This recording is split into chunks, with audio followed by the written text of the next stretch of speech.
참 좋으신 우리 하나님 아버지 감사합니다.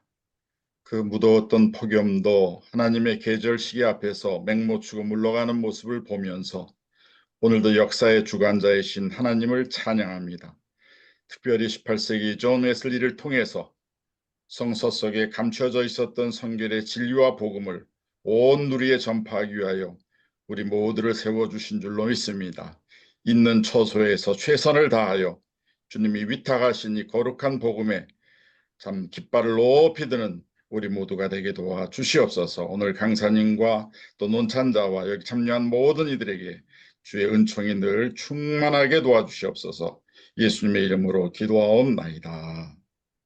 아멘. 네, 감사드립니다. 오늘 우리가 또 귀한 우리 강사님을 모셨습니다. 자주 좀 모셔야 되는데, 배울 게 너무 많은 우리 참 선배 우리 웨슬리 신학자이십니다. 간단히 소개를 드리려고 찾아보니까 제일 좋은 게 이렇게 위키피디아가 좋은 것 같아요. 그래서 위키에 나와 있는 정보를 좀 보여드리면서 간략하게 소개를 올리겠습니다. 예, 굉장히 누가 올렸는지 모르겠는데 첫 문장이 너무 좋습니다. 대한민국의 신학 교수. 네, 그래서 우리 대한민국이 자랑하는 우리 신학 교수이시고, 감리교 목사님이시고, 지금 보이시죠? 네. 네. 협성대학교에서 조직신학 강의를 많이 하셨고, 은퇴하셨고, 지금 현재, 웨슬리 신학연구소, 여기가 원조입니다. 원조 웨슬리 신학연구소를 지금 만들어서 활동하고 계시고, 한국조직신학회장, 한국개혁주의신학회장, 개혁신학회장 여기 하셨습니다. 그래서, 어, 볼파르트 판넨베르크 연구로 박사학위를 받으셨습니다. 그래서 모건대 나오시고, 감신 나오시고, 런던 대학교에서 신학 석사와 철학 박사를 하셨고요. 그러니까, 뭐, 교수님 그 볼파르트 판넨베르크 연구가, 여기 런던 대학에서 쓰신 박사 논문이신 거네요. 그렇죠? 네, 네. 그렇습니다. 네네. 그리고, 저서들이 굉장히 중요한 저서들 많이 쓰셨는데요. 저는 이 삼위일체 어디 갔죠? 관계 속에 계신 삼위일체 하나님이라는 책도 제가 이렇게 참 애독하는 책인데, 이 책도 참 쓰셔서 저도 삼위일체론 또 사회적 삼위일체론에 관심이 많은데, 교재로서의 그런 삼위일체 굉장히 중요하다고 생각합니다. 거기에 대해서도 깊은 조예를 가지고 계시고요. 그리고 존 웨슬리 저널을 이렇게 전집을 완간하셨습니다. 그래서 여러분도 한 질씩 꼭 구입하셔야 될 것 같은데, 웨슬리의 저널을 이렇게 책임 편집을 하셔가지고 번역을 해서 출간하신 바가 있습니다. 네, 뭐 그 논문도 굉장히 중요한 논문을 많이 쓰셨고요. 여러분 참고하셔서 앞으로 많이 참고해 주시면 좋을 것 같습니다. 그렇게 얘기를 하고요. 제가 그 2013년, 지금부터 11년 전에 이 경건주의 이해라는 책을 하나 썼는데, 여기 보시다시피 벌써 11년 전이 되겠군요. 바로 이 책입니다. 그 국제학술대회에서 웨슬리의 경건주의에 대해서 발제해 줄 수 있겠냐고 부탁을 받아서, 웨슬리의 경건주의라면 뭐 할 수 있을 것 같겠다 싶어서 수락을 하고, 막상 이제 웨슬리의 경건주의가 뭔가라고 하다 보니까 잡히는 게 만만치 않아요. 그래서 그때부터 웨슬리의 경건주의를 제가 공부를 하기 시작했는데, 하다 보니까 웨슬리의 경건주의를 우리가 좀 이해하기 위해서는 그로부터 영향을 많이 받은 그 모라비안의 지도자 진젠도르프를 좀 봐야 웨슬리의 경건주의가 나올 것 같고, 근데 진젠도르프를 보다 보니까 진젠도르프의 경건주의는 진젠도르프에게 창의적인 것이 아니라 헤르만 프랑케의 학원에 가서 6년 동안 교육을 받으면서 거기서 경건 훈련을 받았기 때문에 진젠도르프가 나온 거란 말입니다. 그렇다면 헤르만 프랑케 경건주의가 진젠도르프와 영향이 있다면 진정한 경건주의를 알기 위해서는 헤르만 프랑케의 경건주의를 봐야 되지 않겠냐 싶어서 헤르만 프랑케의 경건주의를 어쩔 수 없이 보고 싶지 않지만 보게 될 수밖에 없어요. 학문적인 연결성과 논리성 때문에. 헤르만 프랑케를 공부를 하다가 너무 은혜를 받아가지고 이와 같은 헤르만 프랑케를 키운 사람이 누구냐라고 보니까 그의 위대한 스승 야콥 스페너가 이 헤르만 프랑케를 키운 거예요. 그 스페너가 누구냐 도대체 하고 스페너의 경건주의를 또 찾아보게 되었습니다.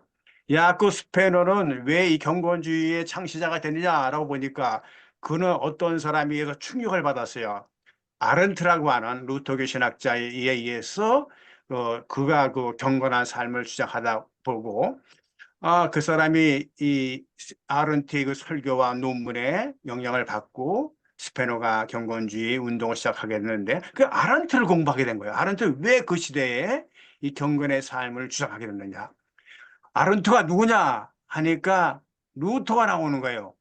이러다가 뭐 바울까지 올라가겠다 싶어가지고 제가 자제하고 영국음미를 아른트에서 웨슬리까지 아른트에서 웨슬리까지 이렇게 경건주의를 이제 제안을 하고 일단 책에서는 아른트로부터 웨슬리에 이르기까지 경건주의가 어떻게 변화되고 영향이 되었는가를 얘기를 했는데 오늘은 그렇게 하지 않고 역추적으로 웨슬리로부터 시작해가지고 아른트까지 가서 결과적으로 존 웨슬리를 정리하려고 합니다. 논리적인 그 출발에 의해서 여러분이 알다시피 경건주의는 제2의 종교개혁이라고 얘기를 해요.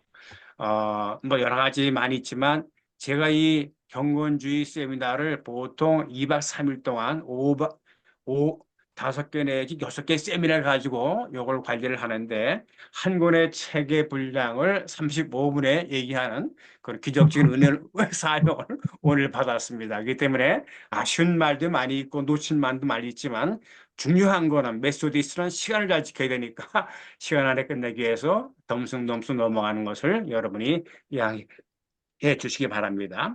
알다시피 경건주의는 본질상 들어가는 말을 보시게 되면 세 번째 패러그램에 보게 되면은 갱신운동이에요.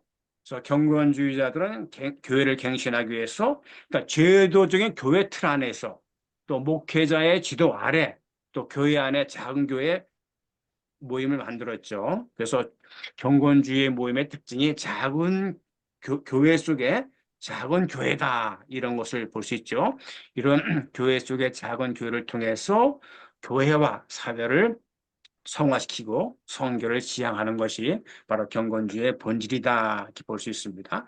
자, 그럼 웨슬리의 경건 훈련의 명목적 단초 쉽게 얘기하면 웨슬리의 경건의 장, 경건의 훈련이 어디서부터 시작되었느냐? 말할 것도 없이 옥스퍼드 대학에서 신성 클럽, 경건 클럽을 운영해 나가면서 경건의 신학과 경건의 영성, 경건의 삶이 자라게 되었고 더 나아가서 올더스커티에서 회심 체험을 통해 가지고 웨슬리의 영성과 경건이 발전하고 자리 잡게 되었다. 웨슬리가 회심하기 이전에는 여러 가지 그 신학의 영성이 이렇게 혼합되어 있습니다. 그러니까 루터의 영향과 국교의 영향과 모라베의 영향들이 많이 혼합되어 있었는데 올더스교회 회심 이후에는 이런 모든 것들에 대한 생각을 정리해서 버릴 건 버리고 취할 건 취하는데 모라비아 교도들의 신앙을 많이 이렇게 배격하게 됐죠. 그래서 모라비아 지도자 진젠도로프와 이렇게 결별하는 사태가 일어나게 됐죠.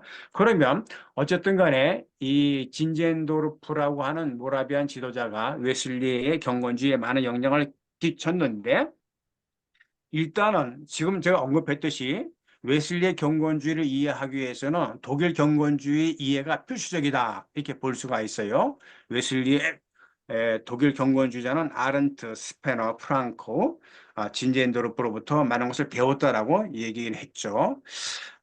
독일 경건주의가 영국에 건너오게 된 것은 모라비아 교도들을 통해서 들어왔지만 경건주의가 독일 영국 교회에 큰 영향을 끼치게 된 것은 웨슬리가 모라비안 집회에서 가슴이 그리스도의 사랑으로 뜨거워진 회심 경험을 한 이후부터라고 볼 수 있죠.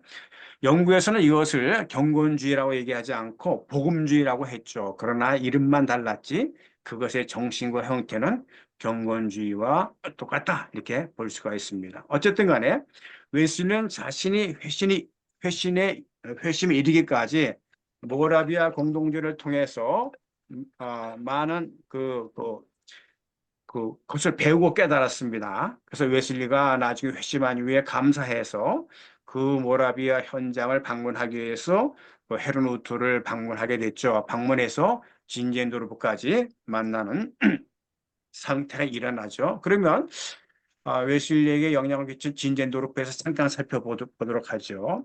진젠도르프가 헤르누트 공동체를 운영해 나왔는데 헤르누트 공동체의 그 지침서가 첫째는 서로 사랑하자. 둘째는 못된 놈들하고는 친하게 지내지 말자. 셋째, 초대교회처럼 형제들끼리 서로 유익하게 지내자. 넷째, 어떤 방법이라도 사람을 속이지 말자. 이러한 하나의 경건의 규율을 가지고 살았던 공동체가 헤른 공동체인데 이런 헤른 공동체에서 자라난 사람이 누구냐? 현대신학의 아버지라고 하는 슐라이마오, 또 유명한 실존 철학자 키엘케르가 바로 이러한 진젠도르프 지도하에 태어난 그런 교육받은 훌륭한 인물이라 볼 수 있죠. 그러면 이런 진젠도르프는 어떤 사람이냐? 이 사람은 이성적 신인식을 거부했어요. 이성으로는 하나님을 알 수 없다. 오직 하나님을 알 수 있는 것은 예수 그리스도를 통해서 십자가를 통해서 알 수 있다. 그런 생각을 많이 해요. 그렇게 하다 보니까 이 예수님에 대한 십자가의 사상을 마틴 루터처럼 많이 주장했기 때문에 그 예수님의 흘리신 보혈에 집착해 가지고 신앙을 너무 이성적인 것보다 감정적으로 취급을 많이 해서 상당히 그의 신학이 순한 신비주의에 많이 집착되어 있다. 그리스도와의 관계를 에로틱하게 생각해서 신랑 신부라는 말을 많이 사용해서 상당히 많이 그런 환상 중심, 체험주의에 빠지는 그런 장점이자 단점이 진젠도르프에게 있었다. 특별히 마음의 종교를 많이 주장했는데 십자가의 신학이 진젠도르프의 객관적 규범이라면 십자가 신학의 주관적 규범은 마음의 종교다. 그래서 마음은 구원이 경험되는 기관이다. 그러므로 마음이 아니라 머리로 구세주를 모시는 사람은 진정한 기독교인이 되기 어렵다라고 하는 것이 바로 진젠도르프의 생각이고 마지막으로 교회는 하나다. 모든 진실한 성도들이 모여있는 한 집단이다. 그렇기 때문에 진젠도르프교에서는 교파 개념이 없습니다. 그래서 모든 그리스도를 믿는 사람은 한 형제다 해서 초교파적, 형제적 공동체를 지향을 했었다. 자, 이와 같은 그런 시각을 갖고 있는 진젠도르프와 존 웨슬리가 충돌을 하게 되죠.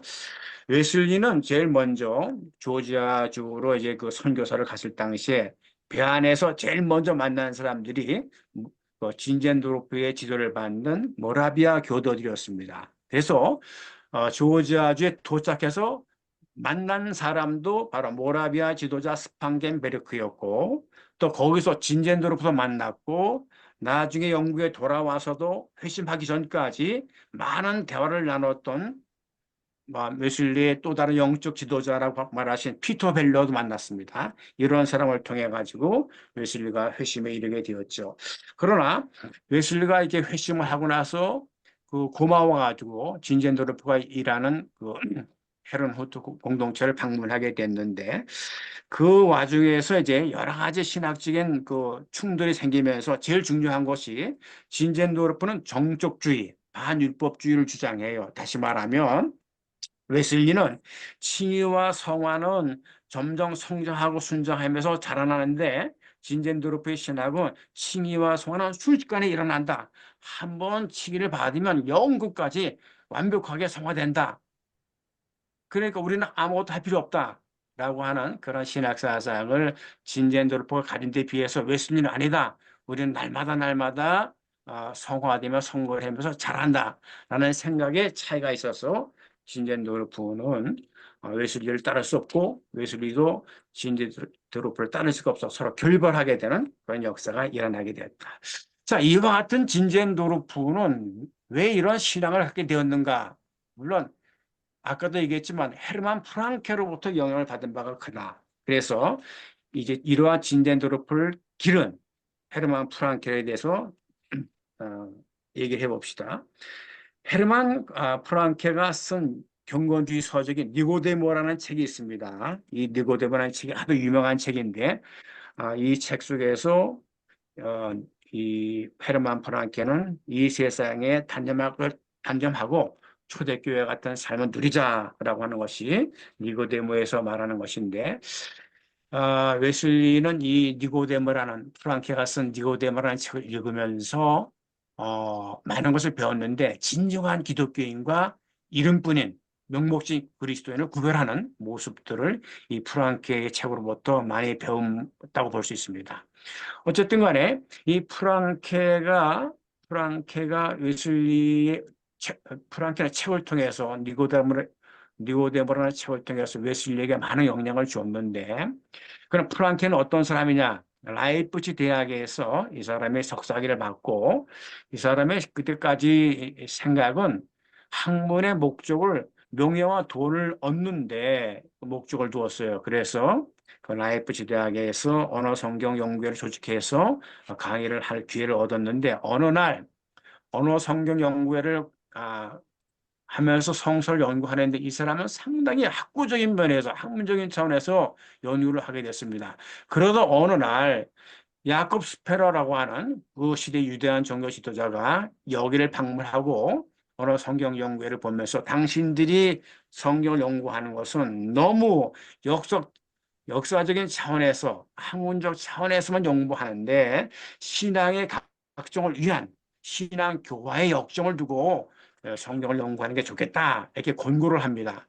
그래서 프랑케와 그 많은 멤버들이 스페인의 권고를 수용해서 그때부터 성서 연구를 학문적 연구에 치우치지 않냐고 내적 경건의 생활을 추정해서 성경을 공부하게 되었다. 그러던 와중에 웨슬리가 회심한 것처럼 프랑카가 회심을 하게 되죠. 어떤 회심을 했냐면 요한복음 20장 31절을 가지고 어느 날 교회에서 설교를 하게 되는데 그 본문이 이것이에요. 오직 이것을 기록하면 너희로 예수께서 하나님의 아들 그리스도이심을 믿게 하려 함이요 또 너희로 믿고 그 이름을 힘입어 생명을 얻게 하려 함이라. 이 본문을 생각하면서 너희로 믿고 그 이름을 힘입어 생명을 얻게 하라. 너는 믿느냐? 내가 믿어야 남에게 말할 수 있는데 너는 믿느냐? 머리는 경건주의였으나 가슴으로는 아니었습니다. 그때 너무 괴로워서 헤르만 프랑케가 자기 친구에게 야 내가 믿음이 있는가? 마음이 차지않아서 자기의 선생 샤프를 찾아가서 한 인간에게 믿음이 있는지 없는지를 어떻게 알 수 있습니까? 라고 얘기하면서 방언을 하게 됩니다. 마치 그 말할 수 없는 제가 이 프랑케 회심하는 그런 사태를 보니까 3, 4페이지 정도 쫙 그 묘사를 하는데 비참하더라고요.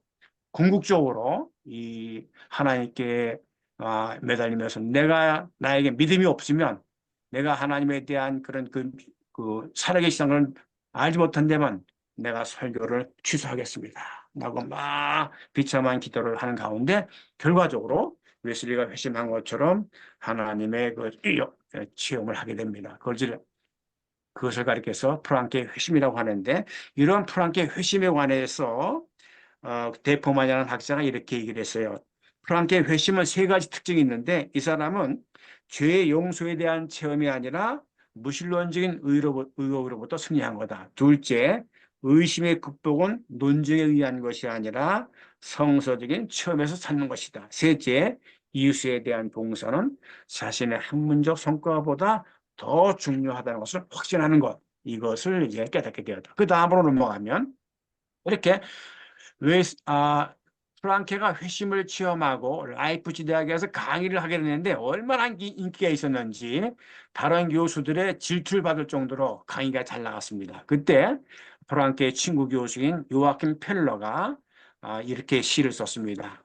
경건주의자란 이름은 온 세상에 널리 알려져 있다네. 경건주의자란 이름은 아, 경건주의자란 어떤 사람들인가? 하나님의 말씀을 연구하고 그 말씀을 따라 거룩한 삶을 사는 사람들이라네. 이 시 속에서 경건주의의 가장 중요한 특징이 드러나죠. 그래서 제일 먼저 경건주의는 뭐냐? 하나님의 말씀을 연구하는 사람들이다. 그 다음에 그 연구할 말씀을 그대로 삶 속에서 사는 것이다. 이것이 바로 경건주의라는 것이죠. 자, 이 프랑케가 그 할레 대학에서 이제 실제로 일을 하게 됐는데, 할레 대학은 스페너가 거의 세운 대학인데, 스페너가 이 프랑케를 너무 아껴가지고 할레 대학의 거의 모든 교육 정책을 맡도록 이 프랑케에게 위임을 하게 됩니다. 어쨌든 간에 할레 대학은 독일 경건주의의 산실이라고 할 수 있는데, 할레 대학의 주된 이념은 경건한 신앙생활을 주장하는 것이었습니다. 할레 대학의 학사 운영은 학문적 추구보다는 경건적인 의미를 더 주었다.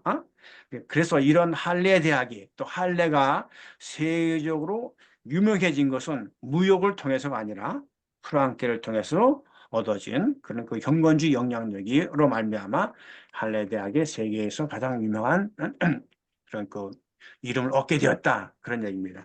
자, 이와 같은 프랑케는 어떤 일을 했느냐? 프랑케는 사회의 부패와 타락은 무엇보다도 청소년들의 잘못된 교육이 있다 보고 각종 학교를 설립하게 됩니다. 그 외에 여러 가지 보건원, 보아원, 기숙사, 인쇄소, 화학실험실, 약국, 서점들 부수적으로 세워서 아예 프랑케 학원을 세워가지고 어마어마한 그 독일 사회에 기여를 하게 되죠. 또 이 외에도 미망인의 집, 여성의 집, 무료 숙박소를 세워서 선교에 힘썼죠. 그래서 프랑케의 사역의 관심은 종교적이지만 결과적으로 사회봉사를 낳게 되었다. 자, 이러한 그 프랑케의 상황을 다시 정리를 해보면, 프랑케는 일단 참된 회심과 회개를 중시했다. 프랑케에게 참된 회심과 회개는 그리스도인의 삶에 이르는 입구에 해당된다. 그 다음에 경건한 삶의 규칙으로서 진리, 순종, 근면을 강조했고, 또 사랑의 신학을 강조했어요.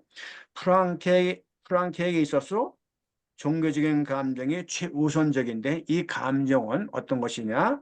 경건, 교리문답의 연구, 기도, 또 매일 성경 읽는 생활을 통해서 개발된다. 이만큼 이 프랑케는 사랑의 신학을 강조했다.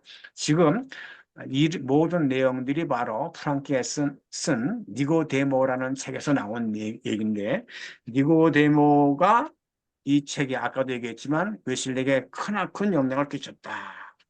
사실 웨슬리의 경건주의가 진젠도르프에 의해서 모라비안 교도들에 의해서 많은 영향을 받았지만, 그 이전에 이미 영향을 받은 것이 누구냐? 바로 헤른 후르트의 이 프랑케의 니고데모의 경건 서적에 의해서 영향을 받은 바가 크다. 하반에 보면 존 웨슬리가 독일 경건주의를 처음 접하게 된 것은 옥스퍼드 대학에서 특별 연구원으로 일할 당시에 할례 경건 서적을 통해서이다. 웨슬리는 이 책을 자신의 동료와 제자들에게 경건의 실천을 위한 교훈서로서 이 프랑크하게 쓴 니고데모를 권하였습니다.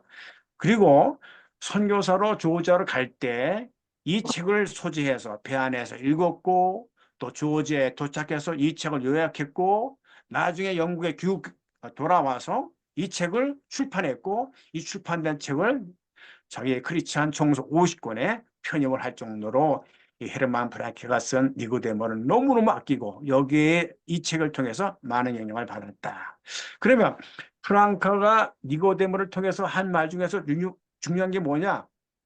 프랑케는 신자들이 그리스도를 따르지 못하는 원인은 하나님을 두려워하기보다 인간에 대한 두려움 때문이다.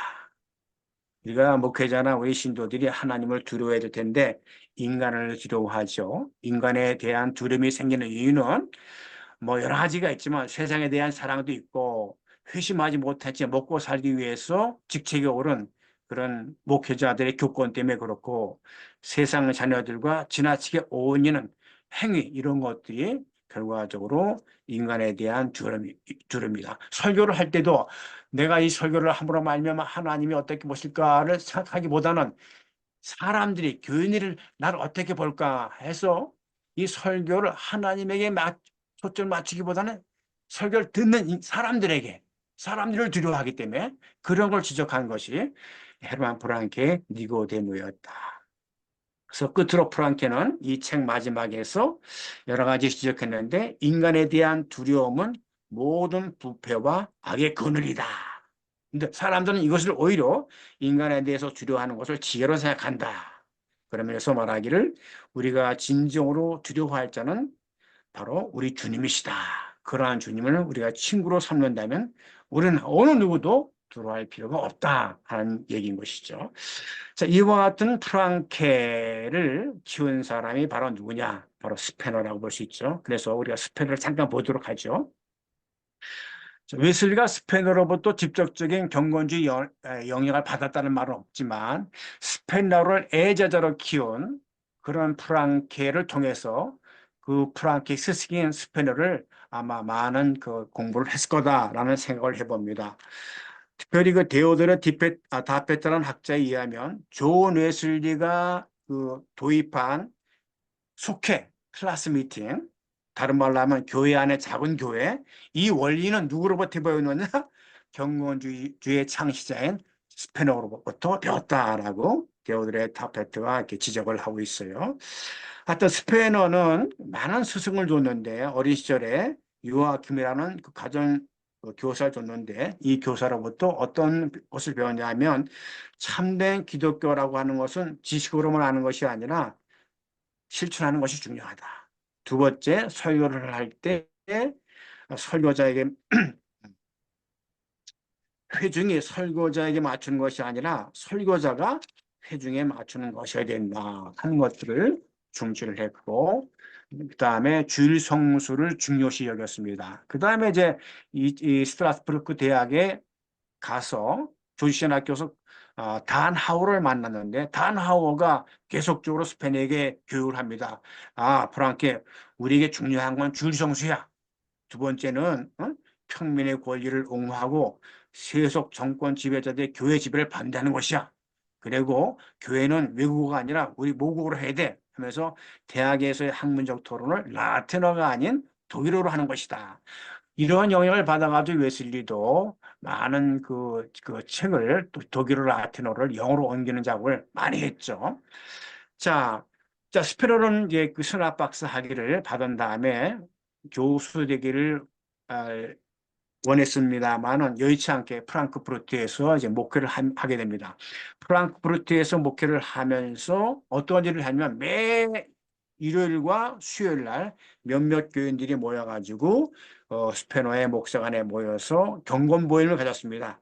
경건 모임에서 전주일 설교에 대해서 토의하거나 경건 서적을 읽고 후에는 성경을 읽고 그것에 토론을 하였죠. 그래서 이 모임은 어떤 모임이냐? 삶의 변화를 추구하는 모임이었습니다. 그래서 사람들은 이 모임의 이름을 경건 모임이라고 불렀죠. 이 같은 작은 유형의 모임이 교회 안에 정착이 되어서 경건주의가 시작된 것이죠. 그래서 이 경건주의의 아버지, 창시자가 바로 스페너라고 얘기를 하는 것이죠. 자, 이러한 스페너가 세상을 떠났을 때 루터교 사람들은 루터교 후에 가장 위대한 신학자가 누구냐? 바로 야콥 스페너라고 할 만큼 스페너는 그 시대에 경건주의의 영향을 크게 미쳤죠. 스페너의 목적은 믿음과 삶을 분리하는 것이 아니라 삶 속에서 믿음을 구현하는, 그래서 삶과 믿음은 불과 불이주로 연결되어 있다. 이런 것들을 가장 중시했고 프랑크푸르트에서 이와 같이 경건 모임을 하면서 사역하는 동안에 책을 썼는데 그게 바로 유명한 책 경건한 소원 혹은 경건한 열망이라는 피아 데스데리아라는 책을 썼습니다. 이 책이 어마어마한 책인데 이는 마치 칼바르트가 교회학을 써가지고 유명한 사람이 되었듯이 이 야코브 스페너는 경건한 소원을 쏙서 일량 40대 나이에 유명한 루터계의 가장 위대한 지도자가 됩니다.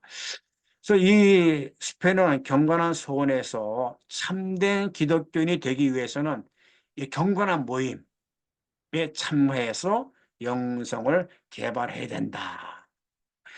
그래서 이와 같은 모임이 아까 말했던 교회 내의 작은 교회 에클레시올라 인 에클레시아로 발전하게 되었다.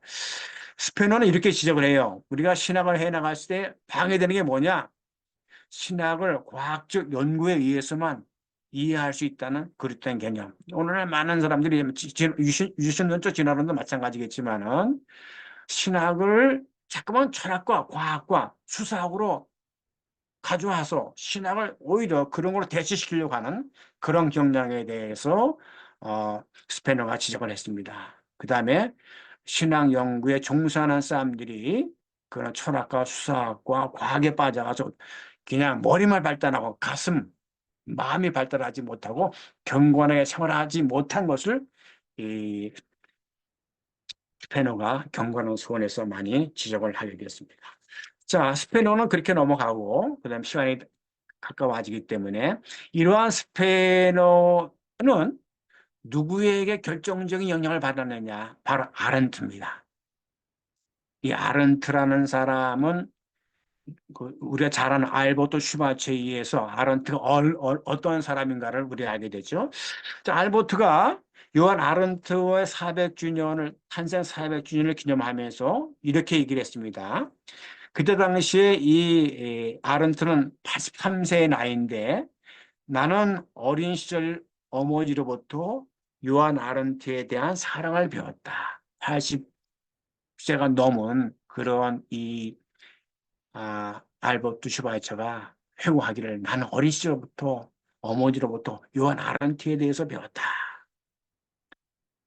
그러니까 이 슈바이처의 마음속에 아른트라고 하는 사람은 위대한 인물로 남아있죠.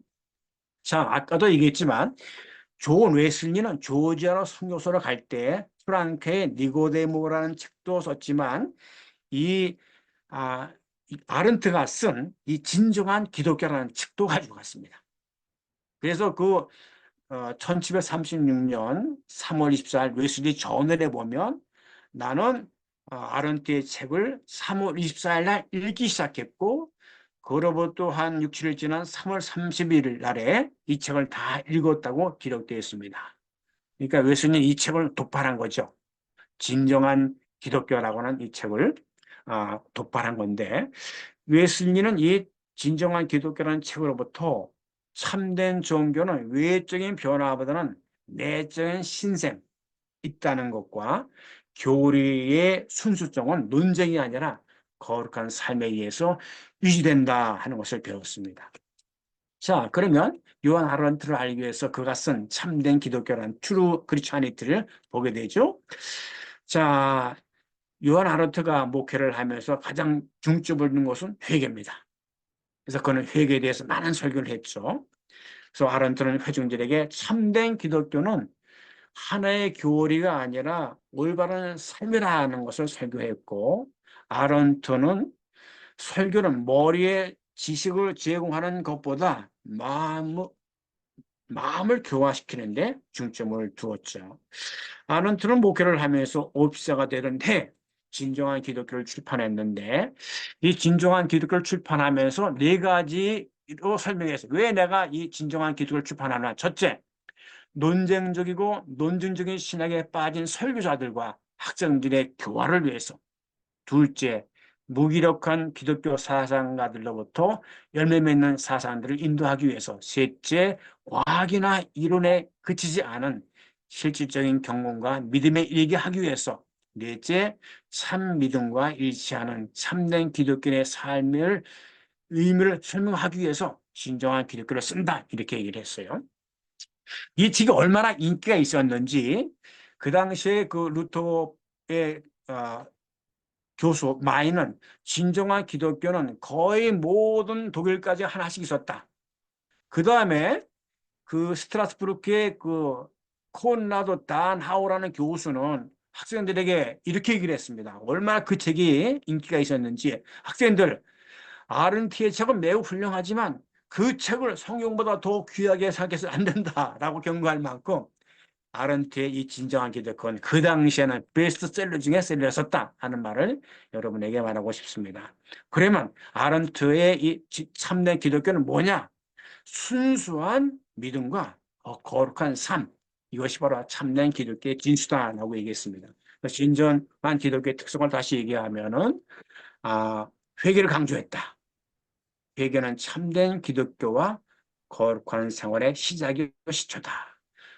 그리스도인의 거룩한 삶은 참된 회개로부터 나온다. 둘째, 참된 회개와 더불어 진정한 믿음이 없이는 누구도 구원을 받을 수 없다. 진정한 믿음을 강조했죠. 그래서 믿음이 뭐냐? 마틴 루터가 믿음에 대해서 얘기했죠. 웨슬리도 루터의 믿음에 관해서 설교할 때 은혜 받는 것처럼 이 아런트는 믿음을 정리했습니다. 믿음은 우리를 그리스도 안에 거하게 하고, 믿음은 그리스도 안에서 새롭게 하고, 믿음은 우리를 하나님과 연합하게 하고, 믿음은 우리로 하여금 사랑을 실천하게 한다. 이러한 믿음은 우리의 공로에 의해서가 아니라 오직 예수 그리스도의 은혜에 의한 것이다 라고 아른트가 얘기했어요. 그래 가고 이제 사랑을 강조하죠. 참된 믿음이 있는 곳에 거룩한 삶과 사랑이 있다 이렇게 얘기를 해요. 다음으로 기도와 겸손을 강조하는 다음 페이지. 참된 그리스도인에게 필요한 것은 기도와 사랑과 겸손인데 기도를 많이 강조했어요. 기도 없이는 우리가 하는 모든 일에 위로도 은혜도 축복도 없다. 얼마나 기도가 중요합니까? 근데 겸손을 강조했어요. 진정한 겸손이 믿음 다음으로 중요하다. 오늘날 많은 사람들이 이 겸손이 부족해요. 그 다음에 마지막으로 섬김.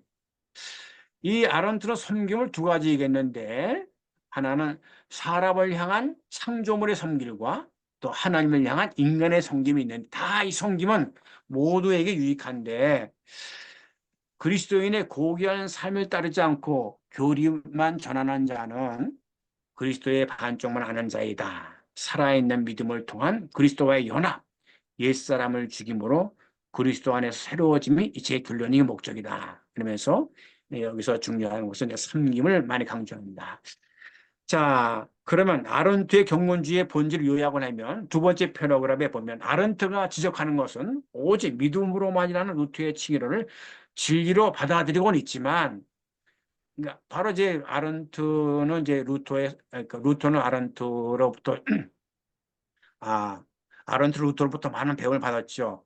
그래서 루터에 대해서 말하기를 우리가 루터로부터 칭의론에 대해서 많이 배웠지만 실제로 그 칭의론에서 얘기하는 것만큼 삶을 살지 못한다. 오직 우리는 명목상 기독교인 뿐이다. 그러면서 아른트의 관심은 참된 기독교에 있는데 참된 기독교인은 살아있는 신앙, 거룩한 열매만 행동하는 것이다. 자, 여기서 좀 얘기해 볼 때 경건주의가 언제부터 나타나는가 물을 때 우리는 경건주의의 기초를 아른트가 만들었다 볼 수 있고 실제로 그것을 활성화시킨 사람은 스페너라고 볼 수 있습니다. 자, 내가 이제 여러분에게 좀 얘기할 수 있는 게 한 2, 3분밖에 남지 않았기 때문에 이제 14쪽에 그 중간에 보면 정리를 할게요. 웨슬리는 아른트로부터 참된 종교와 웨슬리는 아른트로부터 참된 종교는 외적인 변화보다는 내적인 신성에 있다는 것과 교리의 순수성은 소모적인 논쟁이 아니라 거룩한 삶에 의해서 유지된다는 것. 둘째, 웨슬리는 스페너로부터 교회 안의 작은 교회의 원리와 중생과 거룩함을 중시하는 것에 영향을 받아 그리스도인의 완전의 교회를 발전시켰다는 것. 셋째, 웨슬리는 프랑케로부터 유사 그리스도인과 온전한 그리스도인, 명목상의 그리스도인과 참된 그리스도인의 구별을 하는 데 있어서 프랑케로부터 많은 암시를 받았다. 마지막으로 웨슬리는 모라비안 공동체로부터 애찬의 찬송과 집회, 성소 연구회, 각종 그룹 집회, 세족식, 성찬 예식 등 다양한 공동체의 생활을 면밀히 관찰했지만 이후에 모라비아니즘의 정족주의와 도덕 무용론의 회의를 갖고 사랑으로 역사하는 믿음을 통해 나타나는 성화를 실현해 나가는 신앙을 정립했다. 이런 신학적 토대 위에서 아른트로부터 진젠누르페 이르는 이런 신학적 토대 위에서 그의 경건주의가 정립되고 변화되고 안착되었다 이렇게 볼 수 있습니다. 웨슬리 경건주의 특징에 보면 경건 찬송이죠. 감리교회에서 중요한 건 찬송이에요. 찬송을 많이 얘기하는데 아마 웨슬리 신학 연구에 있어서 기회가 있다면 웨슬리 찬송에 관한 얘기를 내가 할 수 있을 거예요. 많이 연구를 했으니까. 은혜스러운 찬송을 부르지 테크닉 있는 찬송 부르지 마라. 경건함이 깨진다는 얘기죠. 그다음에 영적 일기를 많이 쓰게 했죠. 영적 일기를 통해서 자기 반성을 하게 하고 또 감리교인에게 가장 큰 특징은 그리스도인의 완전이다. 완전에 관한 얘기도 했고 마지막으로 사회복지 목회를 얘기를 했어요. 웨슬리는 자비를 베푸는 일에 열심을 낼 것이 중요하다. 자비를 베푸는 일이 마지막 날에 이스라엘 목자께서 그 양을 알아보시는 표시가 될 것이다. 마지막에 거룩한 죽음. 우리가 죽을 때 비참하고 아주 비참하게 죽기도 하고 불행하게 죽기도 하고 그런 게 있는데 훌륭한 존엄한 죽음이 중요한데 우리가 죽을 때 비참하게 죽지 않고 멋있게 아름답게 죽는 거 중요하다. 이 죽음에 관해서만 얘기해도 제가 많은 말 할 수 있는데 넘어가긴 하고 또 웨슬리는 그 외에 많은 경건서를 읽었다. 마칩니다. 나가는 말을 읽고 마치겠습니다. 웨슬리의 감리교 운동은 경건주의에 기초를 두고 있다. 감리교 운동은 이론에서 착색된 운동이라기보다는 오히려 실천에서 연마된 운동이다. 지금까지 독일 경건주의를 살펴보면서 웨슬리는 영국의 프랑케라고 말할 수 있을 정도로 웨슬리의 경건주의는 프랑케 경건주의와 서로 닮은 점이 많다는 것을 발견하게 된다. 웨슬리의 복음운동은 이러한 독일 경건주의 에너지에 의해서 발생되고 확산되었다고 할 수 있다. 아른트로부터 웨슬리에 이르기까지 경건주의 면모를 살펴보면서 나타나는 결론은 경건주의 운동은 교회와 사회가 부패하고 타락할 때 사회와 교회에 깨우침을 주고 그 모범을 보이려고 노력하였다는 것이다. 오늘날 우리에게 필요한 것은 개혁과 갱신이다. 개혁과 갱신은 경건주의의 진정한 본질이다. 자, 오늘 이 정도로 제 발제를 마치겠습니다. 우리 김 박사님 정말 이 많은 내용을 딱 요약해서 저희 이 시간 안에 저희들에게 잘 전수해 주셔서 감사합니다. 눈이 좀 열리는 것 같아요, 정말. 그래서 경건주의와 존 웨슬리의 그 역사적 관계성 상당히 좀 애매했는데 좀 이렇게 흐릿했는데 오늘 아주 또렷하게 정리가 되고 많이 깨닫게 되었습니다. 감사드리고요. 예, 오성욱 교수님이 지금 들어오셨는데 우리가 토론 시간을 충분히 갖기 위해서 바라기는 우리 오 교수님께서 굉장히 그 논찬에 보니까 또 이 발제 내용을 굉장히 잘 정리하셨는데 조금 내용의 중복을 피하고 요약은 아주 짧게 해주시고 아주 짧게 해주시고 좀 코멘트라든지 또 질문 이런 것 쪽으로 좀 해주시면 감사하겠습니다. 우리 서울신대에서 조직신학을 가르치시는 오성욱 교수님 우리 박수로 환영하겠습니다.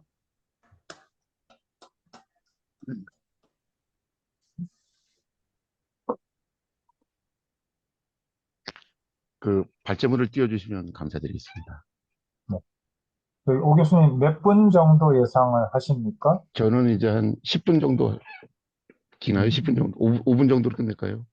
아니, 예, 5분에서 10분. 예, 이렇게, 그렇게 하겠습니다. 죄송합니다. 여러 장을 아, 쓰셨는데, 예. 저는 이번에는 제가 그냥 보통 논차문을 쓴 게 아니고, 저는 사실 깜짝 놀랐습니다. 이거 정독을 다 했는데요. 김영선 우리 교수님께서 쓰신 걸 보면서 단지 웨슬레에 대해서 다시 한번 눈이 떠졌다고 이제 우리 부장님 말씀하셨는데, 뿐만이 아니라 경건주의 자체를 이제 흐름을 이렇게 이해할 수 있는 굉장히 좋은 페이퍼라서 정말 정독하고 또 정독했습니다. 그래서 저는 이번에는 제가 이제 감히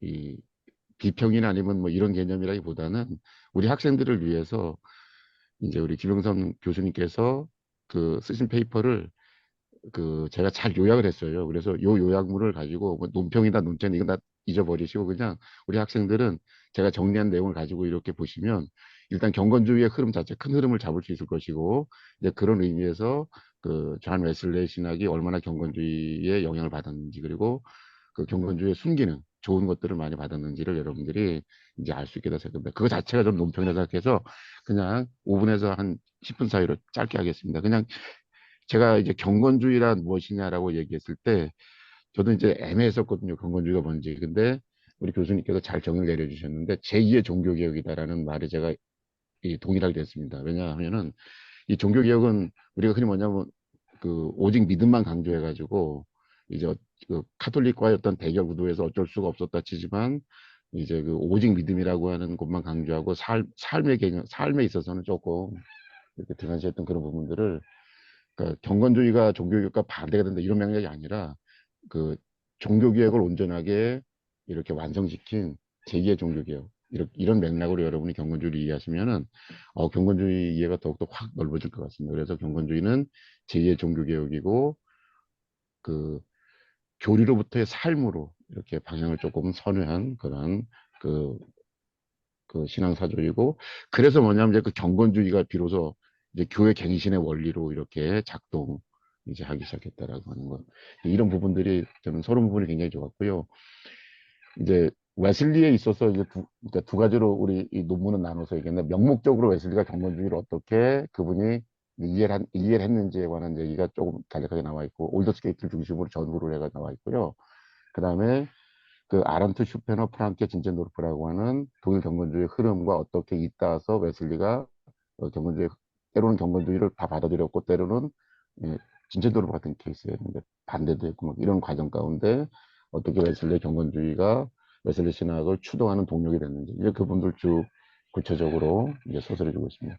저는 이 부분에서 이제 읽어보시면 다 아시니까 그 흥미로운 걸 발견했는데 교수님께서는 이렇게 웨슬레와 진첸도르프, 웨슬레 프랑케, 웨슬레 슈페너, 웨슬레 아렌트 이런 식으로 이렇게 정리해 나갔는데 이분들의 어떤 그 연도를 찾아보니까 그 일부러 그랬는지 아니면은 일부러 그러셨겠죠. 어떤 그 웨슬레와 근접한 시대부터 쭉 밑으로 이렇게 내려갔는데 보니까 그 역사적인 흐름 가운데서는 아렌트가 1955년에서 1621년에 계셨고 슈페너는 1935년에서 1705년도 프랑케는 1663년에서 1727년 진첸도르프는 1700년에서 1760년 그 웨슬리는 1703년에서 1791년이라 가지고 이 역순으로 이렇게 그 어떤 그 영양사를 쭉 추적해 놨더라고요. 그래서 간략하게 이제 제가 이해한 부분, 아까 우리 교수님께서 자세하게 설명해 주셨는데, 이제 제가 간략하게 말씀드리면, 이제 아른트 경건주의에서는 주로 거룩한 삶, 거룩한 마음이었다면은 슈페너는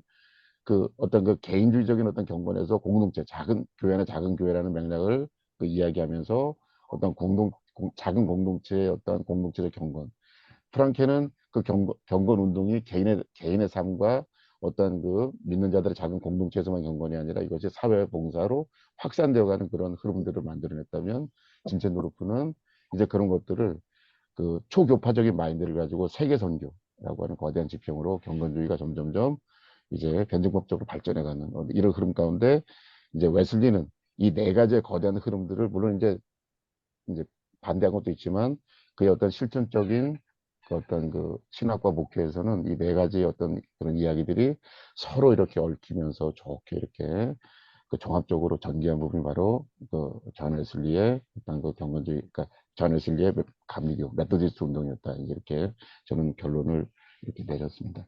이런 부분들이 잘 나와져 있으니까 여러분들이 이 도표를 보시면서 한번 쭉 보시면 이건 단지 웨슬리에 대한 이해뿐만이 아니라 경건주의 자체를 우리가 이해할 수 있는 굉장히 좋은 그런 논문이니까 꼭 한번 그, 그 페이퍼 자체도 읽어보시고 제가 이렇게 정리한 이 내용도 한번 읽어보시면 좋을 것 같습니다.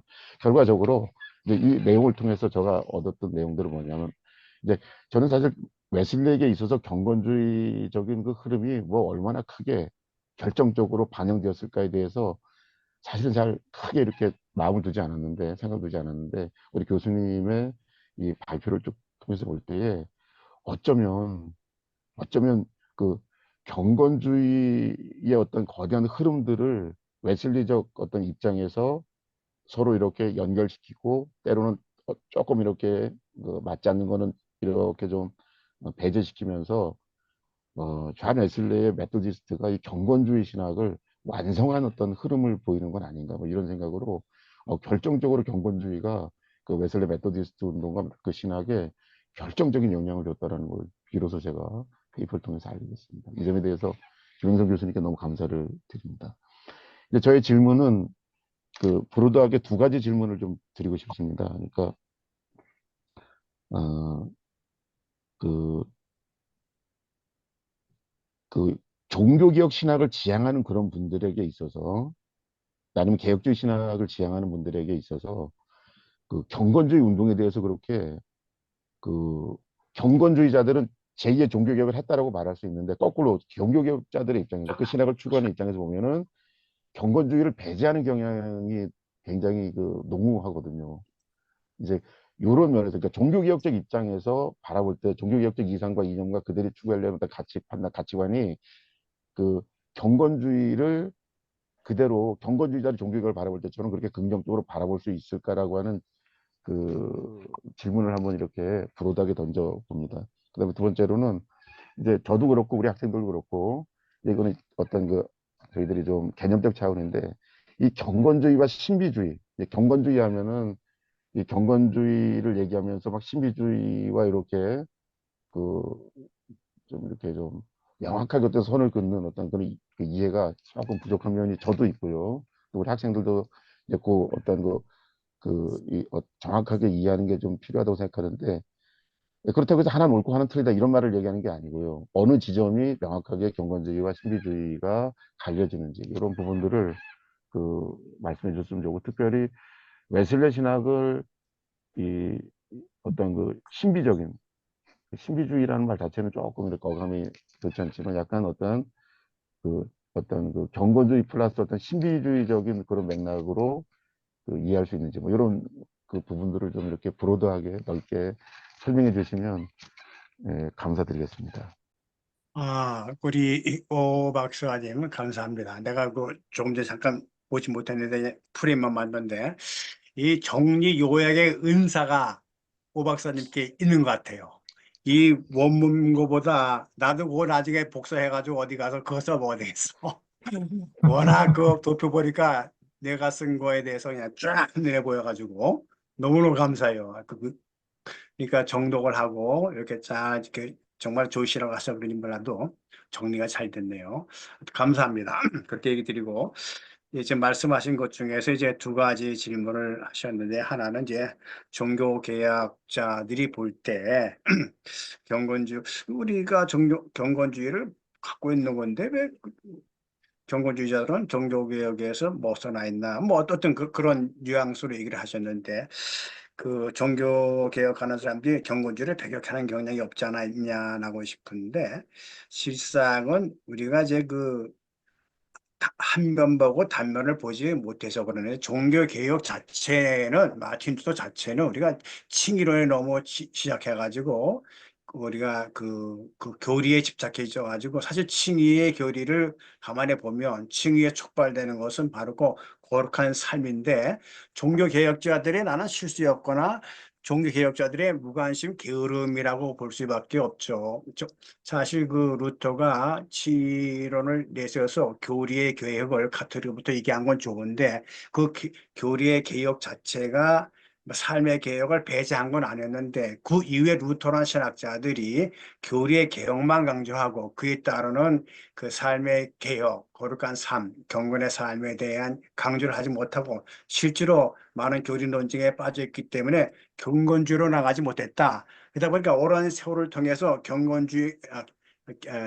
종교 개혁에 가면서 많은 그런 교리의 논쟁에 파묻혀 버리고 교리의 논쟁이 있다 보니까 머리적인 신학적인 논쟁이 있다 보니까 마음의 상태에서 삶 속에서 너무 믿음이 멀리 떨어져 있다는 것을 그러니까 요한 아르트 같은 그 목회자들이 학자들이 감지하게 된 것이죠.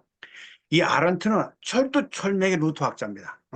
루터 학자입니다. 루터를 공부해 가면서 루터가 얘기했던 것에 대해서 우리 선배들이 그 경건주의 요소를 뺏지 못했던 거예요.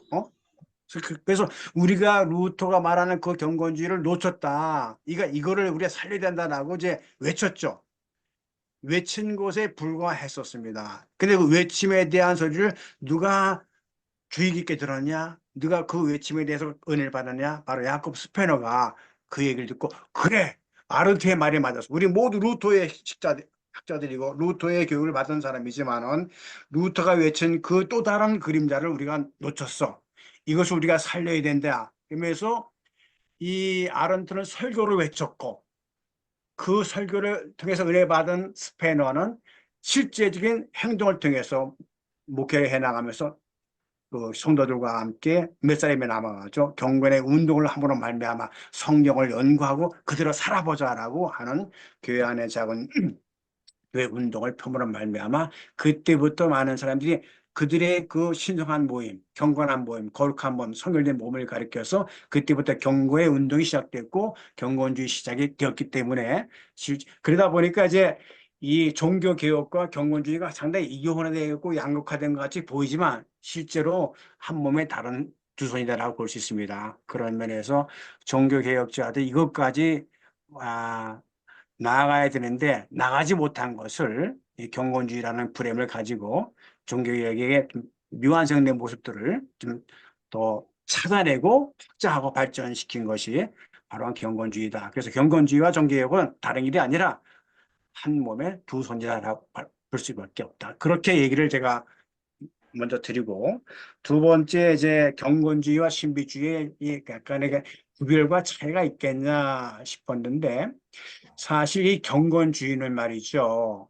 이 잘못하면 신비주의나 감성주의나 이단주의로 빠질 수가 있어요. 그래서 우리 경건주의를 공부해 나가면서 현재 있는 기존 신앙, 기존 그 모교회로부터 이탈된 그런 경건주의 운동을 한 사람들이 적지 않아 많이 있습니다. 이 책을 제가 보게 되면 경건주의 서론 얘기해 나갈 때 있어야 할 그 종교 지도자 안에서 있어야 할 기본 그 기존의 그 제도 안에서의 경건의 생활을 추구하지 않고 저 깊은 산속이라든가 깊은 사막이라든가 외딴 곳에 가서 자기들만의 경건 활동을 한 것이 있었는데 그것은 그 당시에 이제 많은 사람들이 해서 이단 처리되고 이제 교회에서 축출되어진 라바디 같은 사람이 대표적인 사람인데 그래서 이 경건주의 운동과 신비주의 운동은 상당히 그 신앙을 또 우리가 교리를 너무 신비적인 감성적인 환상적으로 빠지다 보니까 그 우리가 기본적인 그 틀이라든가 기본적인 어떤 제도권에서 벗어날 그런 우려가 있어서 이단을 하는 것이 많이 없잖아 있어요. 다 그런 건 아니지만은 그러나 경건주의는 그런 것이 전혀 배제되어 있다. 항상 교회의 그 전체 기존의 틀 안에서 교회 지도자의 틀 안에서 정말 하나님의 말씀을 그 웨슬리를 우리가 신비주의자라고 말하기는 어려워요. 그렇지만 웨슬리도 이성을 중시했고 경험을 중시했고 성경을 중시했고 또 기타 여러 가지 이런 걸 바라볼 때 신비적인 요소를 배격할 건 아니지만 신비주의로 빠져서는 안 된다. 경건주의는 신비적인 모습이 없지 않아 있지만 신비주의로 갈 수는 없다. 경건주의는 경건주의고 신비주의는 신비주의다. 그러나 경건주의와 신비주의는 전혀 다른 거고 경건주의야말로 가장 우리 교리에서 우리가 추구하고 따라야 할 성소가 우리에게 말씀해주고 또 우리에게 힘을 주는 그런 하나의 어,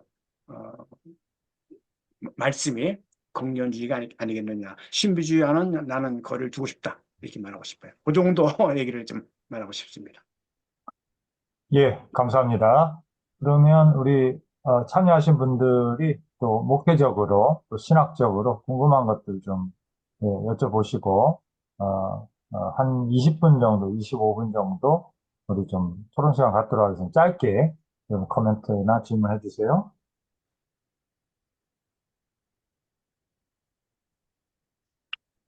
일반적으로 이제 경건주의라고 할 때 네, 저도 사실 경건주의에 대해서 조신학을 평생 가리키면서 지금도 하고 있습니다만 누가 질문을 해주지 않았으면 이와 같은 책도 쓴 적도 없고 공부도 안 했을 거예요. 아까도 말했지만 국제학술대회에서 교수님 웨슬리의 뭐 경건에 관해서 좀 발제 좀 해줄 수 있겠어요? 라고 했을 때 경건 오케이. 웨슬리에서 경건에서 말할 수 있겠지. 라고 수락을 했는데 막상 발전하려고 그러니까 머릿속에 들은 게 없는 거예요. 그래서 이제 공부를 해서 그때 당시에 이제 경건주의란 무엇인가라는 서론만 발표하고 발제한 이후에 이제 공부를 해가지고 이 책을 썼는데 질문이 결과적으로 사람을 만들고 그 사람은 사람들에게서 책을 보게 된다. 여러분이 질문을 통해서 나도 공부할 수 있는 또 다른 어떤 그런 그림을 그릴 수 있고 또 질문을 통해서 내가 답을 찾기 위해서 여러분들이 또 성숙할 수 있을 겁니다. 질문하는 건 참 중요한 거예요. 제가 오늘날 이 자리에 설 수 있었던 것은 감신대에서 공부를 해 나갈 때 뭐 질문을 하나 했어요.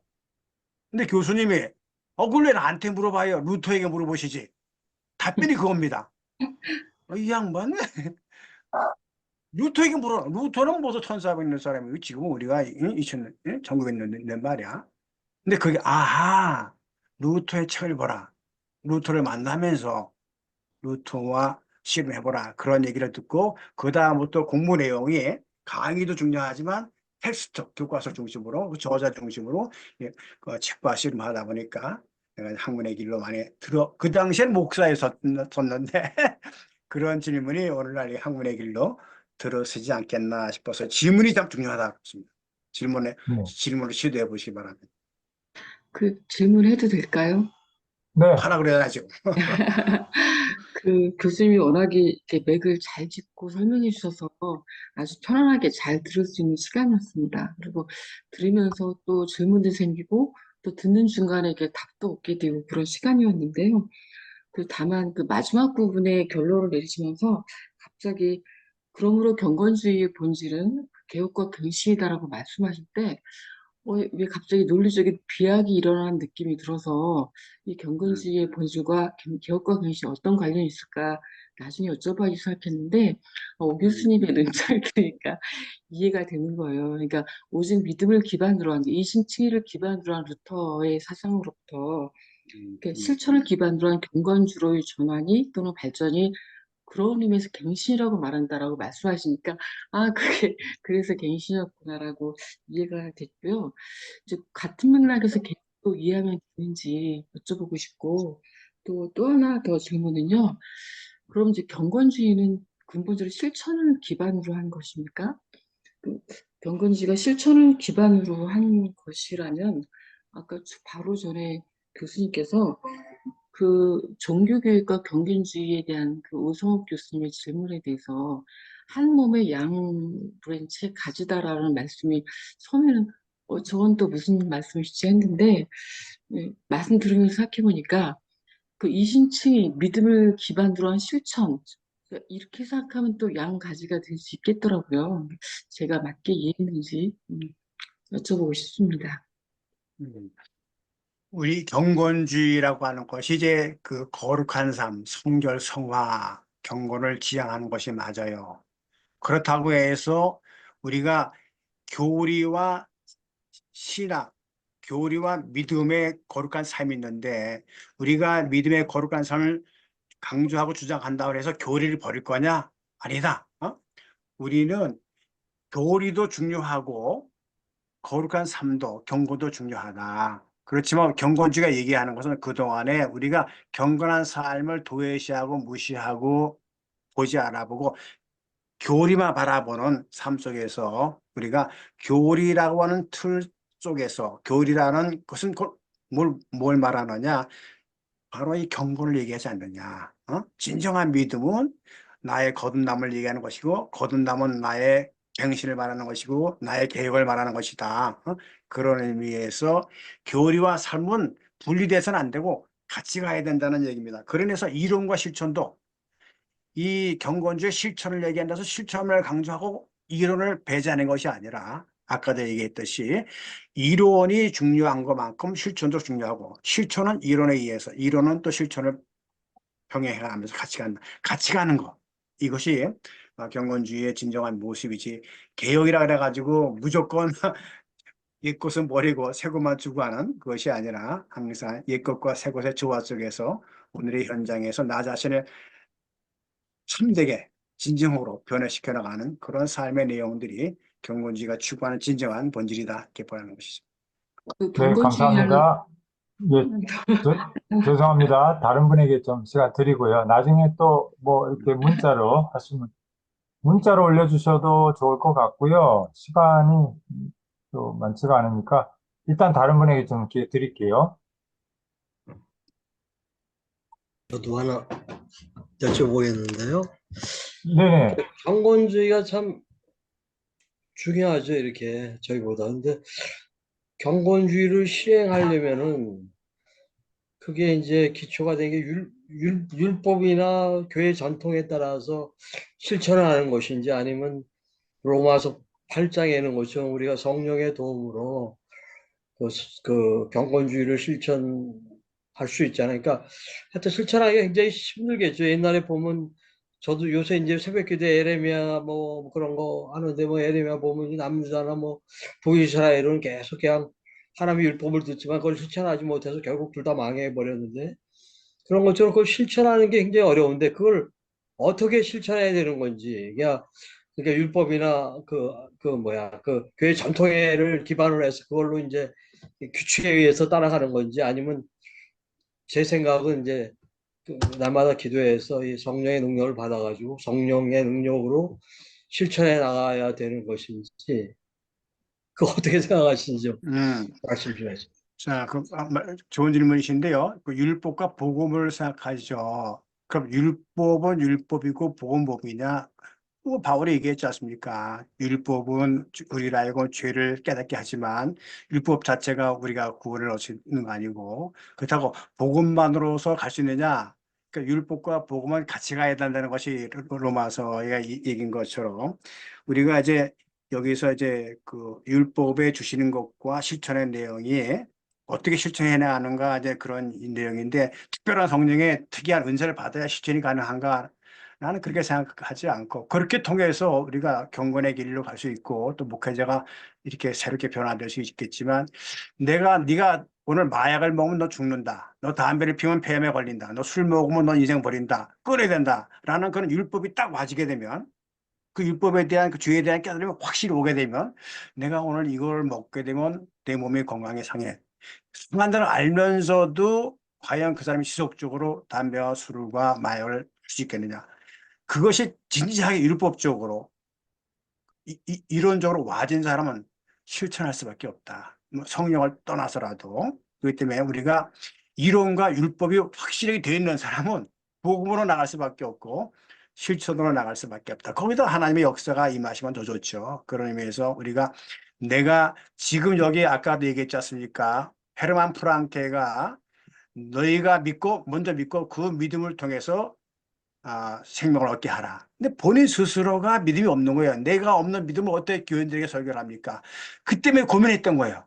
고민하다가 막 하나님께 씨름하다가 결과적으로 하나님 계시구나 하는 확신을 깨닫고 회심하게 되고 나가서 설교를 하니까 예전에 머리로만 설교했고 인기 얻기 위해 설교하고 명예와 돈을 벗기 위해 설교했는데 다 버리고 하나의 명금을 위해서 설교하게 되니까 어마어마한 은혜를 받았다는 얘기처럼 그러니까 율법을 제대로 알면 이론을 제대로 알면 진정으로 알면 진정한 기독교가 뭔지 알면 의식적으로나 생각적으로나 철학적으로나 더나 신앙적으로 실천할 수밖에 없다. 명목적으로 알고 명목적인 율법을 알기 때문에 온전한 실천으로 가지 못한다고 봅니다. 어설픈 사람들이 어설프게 가듯이 진정해 가는 사람은 진정한 실천으로 간다라고 이렇게 말씀을 드리고 싶은데요. 감사합니다. 감사합니다. 또 다른 분, 우리 강 목사님, 예. 네, 우선요, 경건주의에 대해서 제가 사실 신학교 때 배우고 그 뒤로 경건주의란 말을 한 번도 써본 적이 없고 들어본 적도 없거든요. 근데 이번 그 세미나 논문 읽으면서 경건주의에 대한 것을 다시 한번 읽었고요. 경건주의가 이런 거였구나라고 하는 생각이 들었어요. 그러면서 그 교수님 발제물 읽으면서는 그런 생각이 들었거든요. 그 독일 경건주의를 하시면서 그냥 처음에 진젠베르크 이분 말고 처음에 역사부터 쭉 이렇게 내려주셨으면 더 이해하기가 더 쉽지 않았나 그런 생각이 들었거든요. 근데 그런 생각도 들었고요. 또 하나는 제가 한 20년 전인가 책을 한 권 읽은 게 있어요. 니고데모라고 하는 책이에요. 근데 그때는 이걸 경건주의에 관한 생각이 있었던 것도 아니고 그냥 설교 준비하면서 니고데모에 대한 설교를 하려고 하다가 이걸 읽었어요. 근데 그때는 무슨 말인지 하나도 몰랐거든요. 근데 저기 부제목이 또 이렇잖아요. 인간에 대한 두려움에 관하여. 그래서 도대체 니고데모는 인간을 왜 두려워했을까? 그런 의문을 갖고 읽었던 책인데 이 발제물을 읽다 보니까 이 니고데모가 경건주의에 관한 책이었더라고요. 그래서 아 그렇게 됐구나 하고 또 그러면서 이제 그 필립 야콥 슈페너의 그 경건한 열망, 경건한 소망 이 책도 좀 한번 읽어보고 싶다는 생각이 들어요. 읽어보고 싶다는 생각이 들어서 번역본이 있나 하고 찾아보니까 마침 또 번역본이 있네요. 최근에 번역된 게 있어서 그래서 한 번 더 읽어보고 경건주의에 대한 공부를 좀 더 해야 되겠다라고 하는 생각이 들고요. 제가 이 발제물 속에서 이 가장 그 깊게 다가온 것은 뭐냐면은 그 에클레시올라 인 에클레시아 교회 안의 작은 교회 이게 참 많이 다가오고 아 그래서 이 영향으로 이 소그룹 교회 안에서 소그룹 같은 것들을 좀 하면서 그 경건주의에서 말하는 성경이나 기도로 돌아가고 실천을 접목하고 그러면서 소그룹 활동을 통해서 더 이제 좋은 신앙이 되어 간다라고 하는 것이 생각이 들어서 교회 안에서 이것을 좀 많이 적용해 보면 좋겠다라고 하는 생각이 듭니다. 그래서 더 좀 공부를 해봐야 되겠다라고 하는 생각이 들어요. 감사합니다, 교수님. 네. 그래, 그 에클레시올라인 에클레시아 참 좋아요. 이게 속회의 개념인데 이제 모든 학문 활동, 자 우리 웨슬리 신학 연구소도 매달 모이는데 저도 맨날 모이는데 많이 모이지는 않지만 그래도 네. 모여서 이렇게 조그만 모임을 통해 가지고 많은 정보도 듣고 많은 또 발전도 하고 그래서 여러분들도 그런 모임 자 그건 그렇고요. 저도 이제 경건주의라고 하는 것을 신학교 다닐 때 배운 적이 없어요. 그러나 그 질문을 통해서 경건주의를 이렇게 책을 통해서 연구를 하면서 배우게 됐는데, 실상은 제가 아른트로부터 웨슬리까지 역순으로 쭉 훑고 싶은 쪽이 너무 강했어요. 그래야 이게 탁탁탁탁 그 승계가 다 계승돼 가지고 웨슬리의 경건주의가 딱 맞으는데 이제 웨슬리와 경건주의라는 부탁을 받고 웨슬리가 주인공이란 말이에요. 그러니까 웨슬리로부터 딱 해버리고 아른트로 나가려니까 뭐 이거 경건주의 얘기하는 거 아니야 싶어가지고 이제 역주족해 나간 것이죠. 그래서 웨슬리를 기본으로 하다 보니까 진제드로프로 가고 그 다음번에 헤르만 프랑켈에 가고 스페너로 하고 아른트로 가고 근데 우리 강 목사님 얘기하신 대로 그렇게 이제 얘기를 하면 제가 이제 제 책을 읽고 제가 이제 교회에서 초청을 받아서 강의를 해요. 교수님 책을 보고 은혜를 많이 받았는데 저희 교회 와서 한 하룻밤 또는 저희 지방에 와서 이틀 이렇게 좀 나눠서 책을 좀 강의해 주십시오 하실 때는 이제 좀 시간이 많으니까 이렇게 하게 됐는데 그때 당시에는 이제 아른트로부터 쭉 훑어 내려가요. 아른트 1시간 그다음에 스페너 1시간 이렇게 해서 좋은데 오늘은 알겠습니다. 그 순서를 역순으로 했다. 웨슬리부터 네. 거슬러 올라갔다. 실상은 네. 이해하기 위해서는 위에부터 내려오는 게 좋은데 그런 면이 있어서 좀 아쉽긴 합니다. 그 다음에 강 목사님이 관심 많으시네.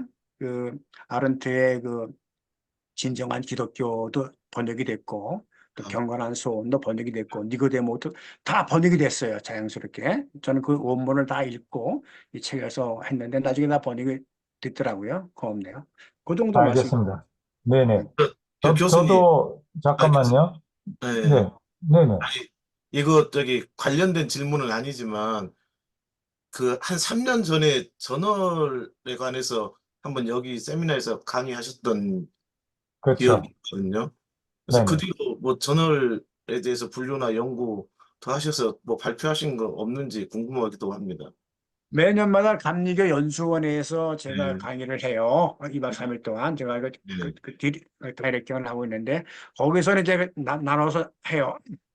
경고주의는 아니라도 웨슬리의 찬송, 웨슬리의 성령, 웨슬리의 속죄, 웨슬리의 설교, 웨슬리의 시작 쭉 얘기를 하는데 이번에는 이제 웨슬리와 성령에 대해서 얘기를 했고 주로 제가 저널을 편집을 했기 때문에 저널에서 나와 있는 것을 중심으로 그들에게 이제 감리교 목사들에게 이제 그 양반은 그걸 들어야 또 감독도 되고 또 감사도 되니까 필수로 와서 듣게 되니까 저로서는 이제 매년마다 하게 되니까 좀 소수는 뭐 많게는 80명, 적게는 40명 듣는데 그렇게 하고 있습니다. 웨슬리 네, 정도를 얘기를. 감사합니다. 네, 그 이제 저도 한 말씀 올리면 개인적으로 이 오늘 발제가 굉장히 중요하다고 생각했던 이유는 지금 존 웨슬리에 대한 그 해석이 모든 것이 다 주관적이고도 하다 보니까 다양하더라고요.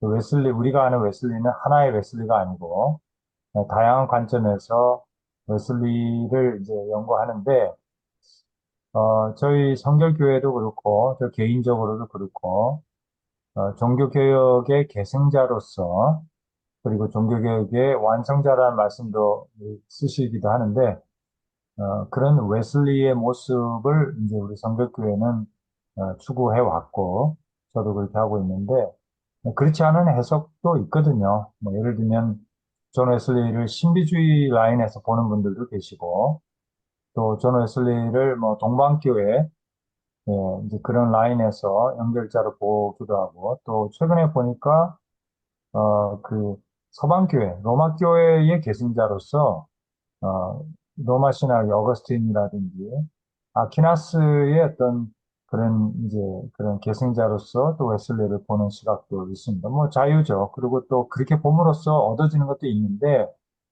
그러나 중요한 것은 이런 종교개혁의 완성자 내지는 계승자로서 웨슬리의 그 모습이 굉장히 중요하다고 생각을 합니다. 그런데 이제 그것을 오늘 발제는 역사적으로도 보여주고 있는 것 같아서 너무 예, 웨슬리가 정말 이런 루터로부터 그냥 뭐 잠깐 올더스 게이트에서 영향받고 거기서 은혜 받음으로써 회심을 체험함으로써 그런 연속성뿐만 아니라 이렇게 깊이 경건주의 흐름 속에서 실제적으로 영향을 받고 계승하고 또 응답하면서 그렇게 사역을 했고 신학을 형성해 나갔다라는 것이 되게 중요하게 저는 느껴졌고요. 한 가지 좀 질문을 제가 드린다면 존 웨슬리가 이 경건주의를 이렇게 계승했다라고 하는 것을 넘어서 웨슬리가 그들과 차별화되는 부분, 그 웨슬리가 또 성서 해석이나 사역적으로 공헌한 부분은 무엇일까라는 질문을 좀 다시 한번 드려보고 싶고요.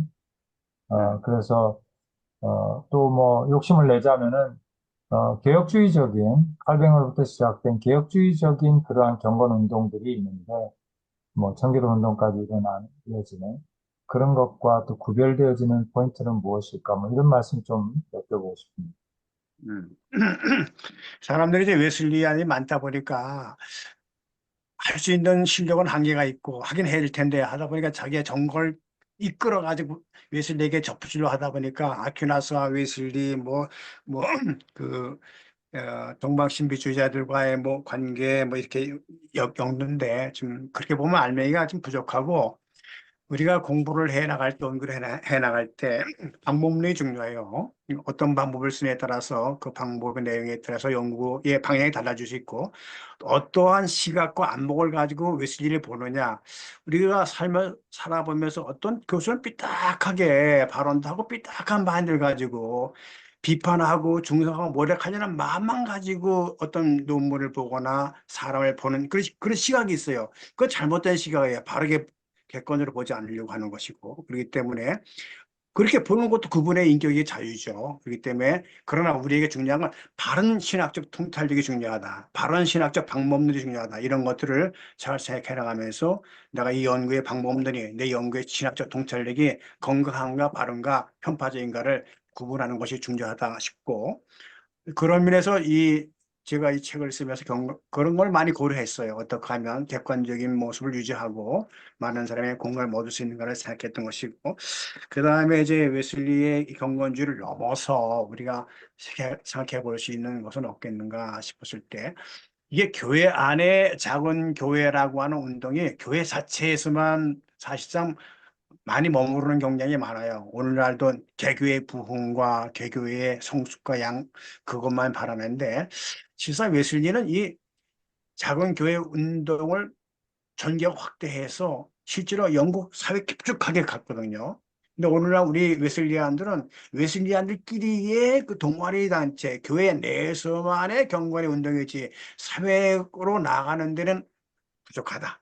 물론 이제 사회 개혁도 개인 개혁도 얘기를 합니다만, 그런 의미에서 오늘 한국 사회가 여러 가지 모양으로 웨슬리 시대 못지않은 만큼 우리 시대적인 그 주는 메시지가 있는데, 그거에 대한 우리가 그 경건의 모습, 경건의 능력, 개혁의 모습, 목소리를 내는 데는 너무 천차만별일 뿐만 아니라 건강한 개혁, 건강한 갱신의 길을 모색하고 이를 위해서 건강하게 뛰는 시청자들이 오늘날 우리 시대에 부족하다. 그래서 웨슬리안들, 오늘날 웨슬리의 경건주의를 좀 생각하고 외치는 사람들은 이제 우리끼리 이 동아리나 학교 아니나 연구소나 모임에서 뛰쳐나가서 진정한 우리 일반 사회 속에서 그런 경건의 장을 펼 수 있는데, 지금 에너지를 더 많이 쏟아야 되지 않겠는가. 한국의 정치에 관해서, 한국의 많은 경제에 관해서 웨슬리는 참 많은 논문을 썼어요.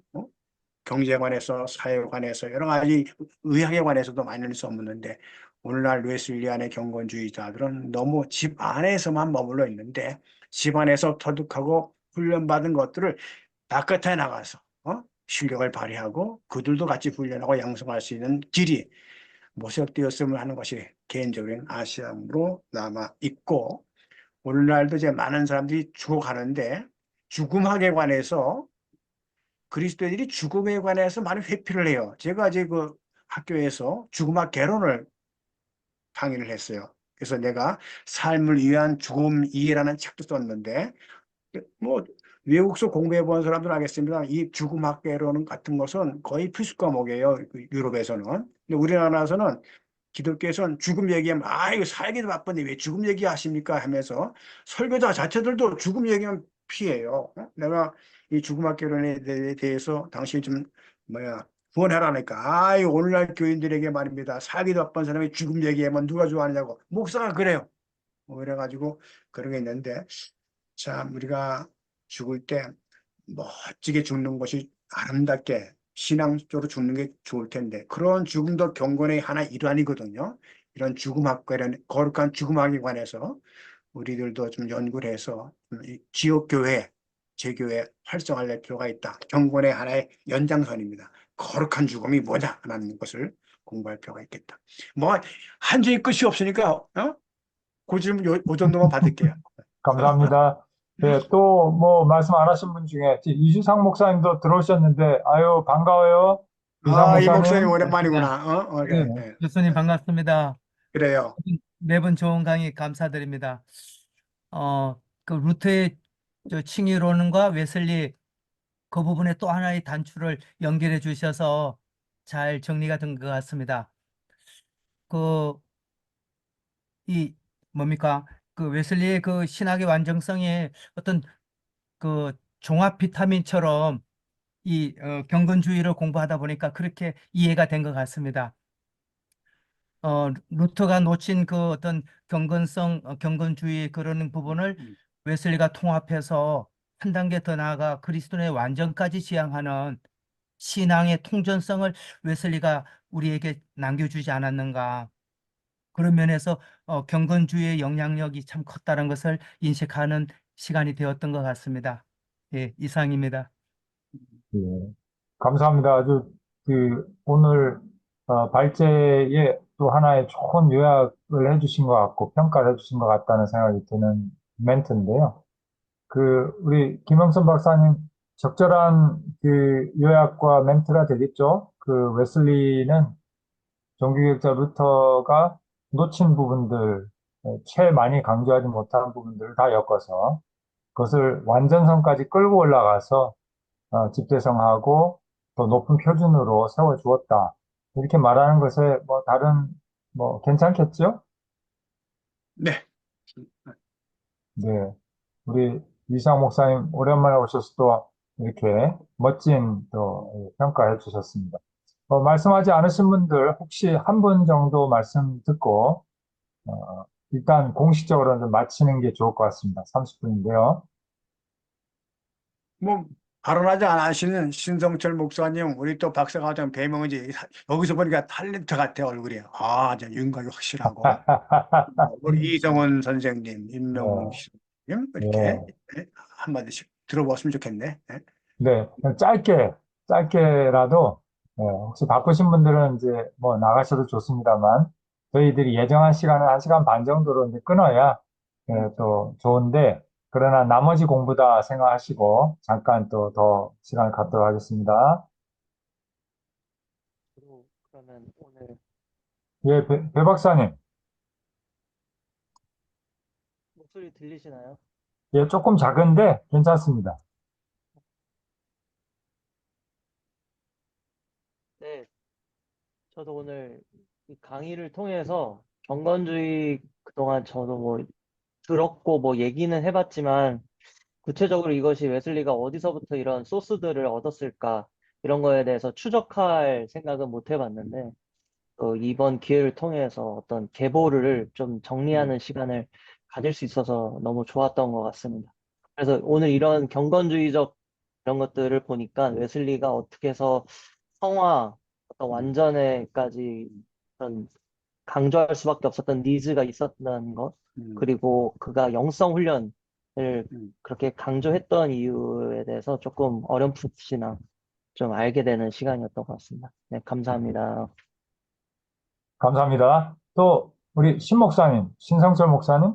네, 일반적으로 감리교회가 19세기 미국으로부터 좀 이렇게 인본적으로 흘러서 하나님께서 또 나사렛 교단 사람들을 만들고 또 이렇게 해서 우리 성결교회도 이렇게 다 됐다 해서 은근히 이 감리교회는 제 할 일을 못하고 있는 거 아닌가 이렇게 생각을 했었어요. 근데 우리 웨슬리 신학이 모임을 통해서 정말 이렇게 훌륭하신 우리 감리교회에 이런 교수님들, 총장님들 이런 분들이 있다는 걸 알고 또 마음도 놓이고 또 서로 이렇게 같이 힘을 합쳐서 마지막 시대 우리 할 일을 잘 했으면 좋겠고 오늘 특별히 우리 김 박사님 통해서 저도 이 경건주의에 대해서 약간 너무 조그맣게만 알고 있었는데 쭉 이렇게 전체를 잘 설명해 주셔가지고 너무너무 감사합니다.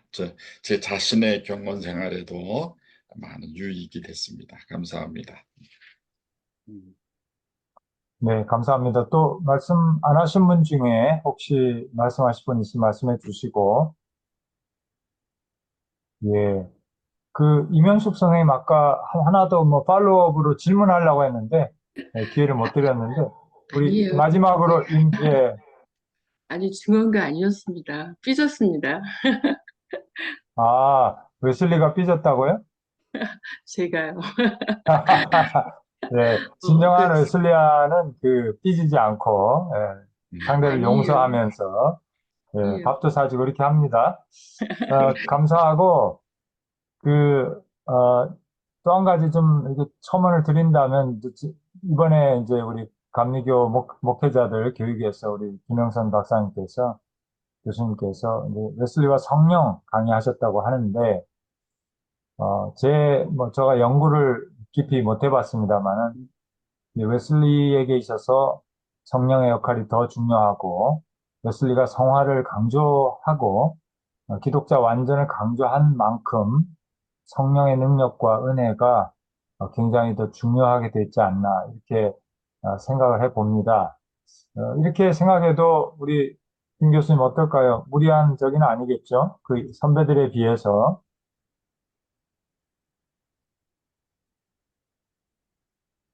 이제 김영선 교수님. 네, 뭐라고 말씀하셨나요? 예, 제가 웨슬리가 이제 그 선배 경건주의자들보다 좀 더 또 차별화될 수 있는 하나의 포인트로 그가 아까 김계남 목사님도 한번 지적하셨습니다만 성령님의 역할, 그러니까 성화를 강조하고 웨슬리가 기독자 완전을 더 강조하고 체계적으로 교리적으로 강조한 것과 맥을 같이 해서 성령님의 역사, 현재적 역사와 그런 것들이 더 강조되는 그런 성령론적 신학으로 나아갔다. 이렇게 보는 것이 무리 없겠죠? 아유, 그렇게 나가야 되죠. 나가야 되죠. 우리 감사한 거는 우리 저기 김성원 교수님께서 감리교 연수원이라고 있는데 법무부의 법무부 연수원처럼 거기에 이제 우리 감리교 목사들 일생에 목회를 하면 5번은 와서 의무적으로 들어야 됩니다. 이게 목사 후 교육 과정이죠. 그래서 이제 감리교에서 이제 큰 일을 하고 싶은 사람들, 감리사나 감독이 되고 싶은 사람은 거기서 5번을 이수를 해야 자격이 주어집니다.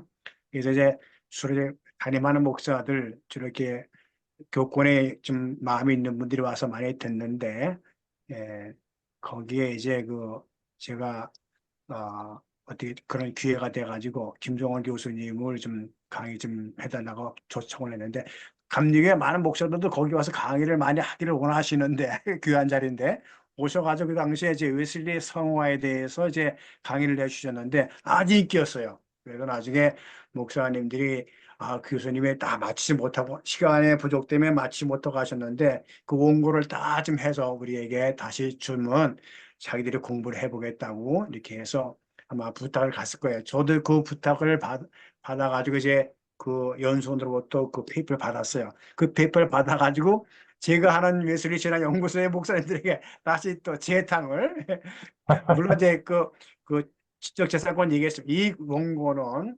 서울신학대 김성원 교수님께서 하신 것이다라고 얘기를 하면서 이렇게 강의한 바가 있습니다. 이 기회에 더불어서 아주 좋은 강의 주셔서 감사합니다.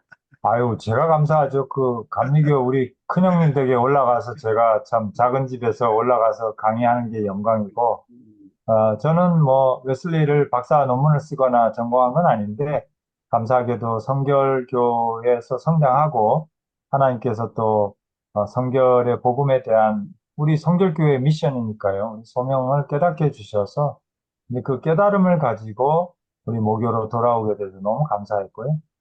그래서 뭐 열심히 우리 함께 배우게 된 것 같습니다. 너무 감사하고, 저는 과거에 그 독일에 한번 방문했을 때 할레 대학을 스쳐 지나간 적이 있고, 그 다음에 프랑크푸르트에 있는 그 프랑케의 그 저긴가요? 그 프랑케 맞죠? 프랑케의 그 교회 거기도 들어가 봤는데 지금은 무슨 시민회당처럼 이렇게 돼 있더라고요.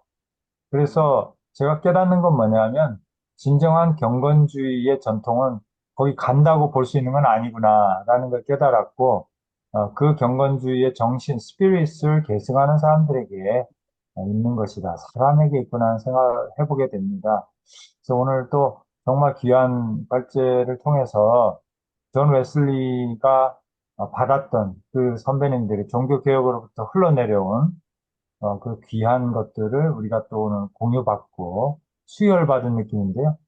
그래서 오늘 말씀 들은 것처럼 우리도 정말 마음의 종교, 마음의 신앙을 가지고 그리고 또 그것이 마음에 끝나는 것이 아니라 아까 말씀한 것처럼 그 그리스도의 두 손이 되어서 두 발이 되어서 또 이웃과 교회 안에서 갱신을 이뤄나가는 사회를 섬기는 이런 것이 바로 우리 웨슬리 선생 형님께서 하시던 일이고 우리가 해야 될 일이다. 다시 한번 우리는 항상 참 이 모임을 갈 때마다 이렇게 스피릿을 다시 조금 회복하는 것 같아요.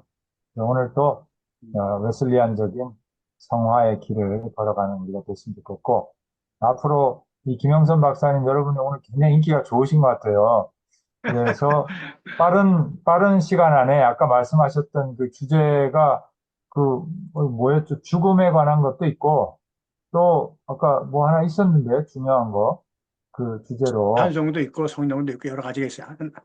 예, 찬송.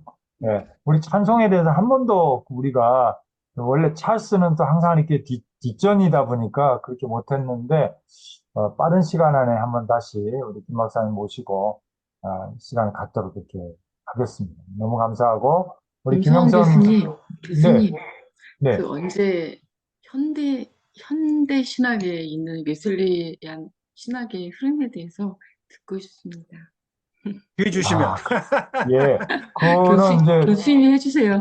저는 영양 41이라도 영양이 좀 약하니까 우리 최근에 학위 마치고 온 유재성 박사 한번 불러다가 제가 한번 유재성 박사가 그 GTU에서 공부를 했는데 그래서 이제 그 저기 뭐야 예수회 신부님 밑에서 그냥 열심히 공부해 갖고 현대적인 그 웨슬레 해석이나 동향에 대해서 훨씬 정통하더라고요. 그래서 한번 제가 모실 테니까 예, 기대해 주시면 감사하겠습니다. 현대 웨슬레 신학의 동향이랄지 그렇게 한번 모시도록 하겠고, 예, 오늘 김영선 박사님 저기 한번 기도해 주시고 우리 마치도록 하겠습니다.